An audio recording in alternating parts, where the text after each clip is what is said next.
Then she goes into telling me what I can and what I can't do, and like things I need to fix in my life. Sort of like gave me a therapy session right there, right? And then she started talking about exactly what I wanted to hear. She's like, oh, you want to be a famous rapper, you want to be on stages, you want to do this, you want to do that. We'll give it to you, but you have to do X, Y, Z. Yep. And so you got to understand, I'm sold Yep. by this point, because she's telling me some legit stuff. Right. And since I have zero spiritual discernment and I've never been in a situation like this before, plus I'm super skeptical about everything.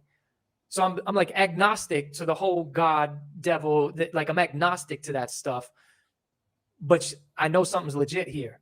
So she says, hey, we're going to do, all you have to do is make an altar at your house, light these candles, put this stuff out, this, that, blah, blah, blah, blah, blah, all that stuff. And I'm like, that's all I got to do? And I'm going to get all of that stuff? All right, cool, bet, let's do it, right? Because I'm looking at this like a good luck charm. Yeah. I'm like, what's the worst that could happen? It doesn't work. Oh, well, I had fun. She told me some stuff, and I light these candles and nothing changes. What's going to happen? I spent $3 on a candle, like what's the worst that can happen? So after all that, I got the altar, I did everything. And then afterwards, they explained to me what was going on, right? So they said that every entity she got possessed by was essentially a saint. So they call it mounting, right? Like the entity mounts a horse, right? That's how they talk about it. So she was getting mounted by saints, right? One could be Saint Lazarus, one could be the Archangel Michael, right? One could be Saint John. So all these different saints, and each one of them has a different personality. And I don't really know much about the saints. I don't really know much about Catholicism, even though I did the whole CCD thing. So here's the thing though, because I've heard those names before and I've seen the churches are named after those names, I'm like, all right, yeah, whatever. Sounds cool. I don't care. I'm like, all right, sounds legit.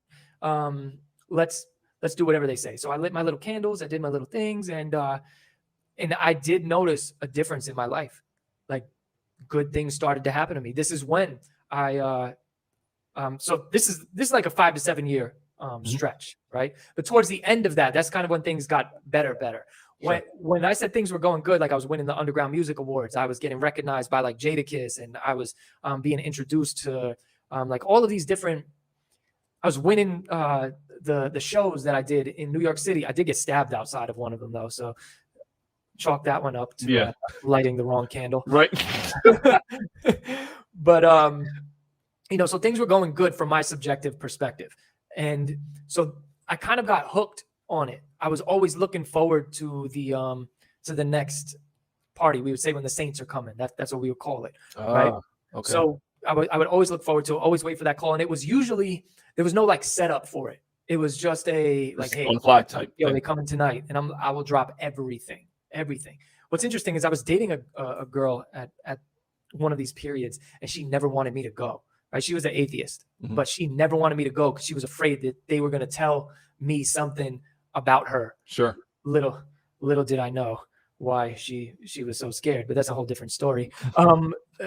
So I went through seasons of really being into it and then stepping away and really being into it and stepping away, but I always made sure that my candles were lit and everything was good. And then I would go to more seances. I guess that's what you could call it, right? Sure. I would go to that. Yep. And there was one. So in this particular form of Santeria, they don't even call it Santeria. I'm under the impression that this is something called 21 Divisions, which is a Dominican offshoot of, when we trace this all the way back to African spirituality. Like it's just a Dominican offshoot of that, right? Mm-hmm. So I went there, and each person gets assigned a specific saint.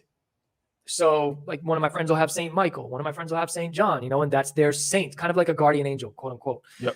And when they asked how many saints I had, like when they asked what's my saint, some people had like 2, some people had 3, and I'm like, oh, these guys got it good. Yeah. They said all of them are mine. All of them are assigned to me. And at that time, I was under the impression that there was 21 saints, right? That they worshipped. And so when they told me that all of them were assigned to me, I was like, oh, I'm lit. I am like the guy in this whole situation, right? Then I stopped lighting the candles or whatever. Like I just got lazy, right? And I get a phone call, and just understand my timelines might be a little bit messed up because you gotta remember this is like 5 to 7 years. Add, sprinkle in some drugs in there and alcohol and whatnot. The memories are clear, but the timeline is a little fuzzy. Sure.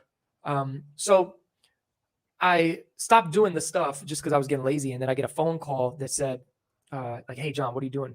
And I'm like, "Nothing. Why? What's up?" And they're like, "The Saints are mad at you."